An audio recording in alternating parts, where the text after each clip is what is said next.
Sanaullahi Paniputi rahmetullahi aleyh Şeyh Celalüddin Kebir Çeşdi Hazretlerinin 12. torunudur. Hz. Osman bin Affan'ın radıyallahu anh soyundandır. Hicri 1143 senesinde Paniput şehrinde doğdu. 1225 senesinde vefat etti. Kabri şerifi Mazhar-ı Canı Canan'ın zevcesinin kabri yanındadır.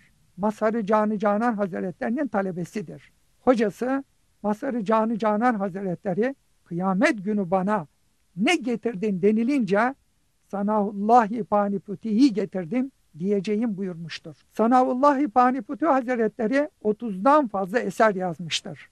Tefsiri Masari ve fıkıh ilmine dair Mala Büdde isimli eserleri çok kıymetlidir.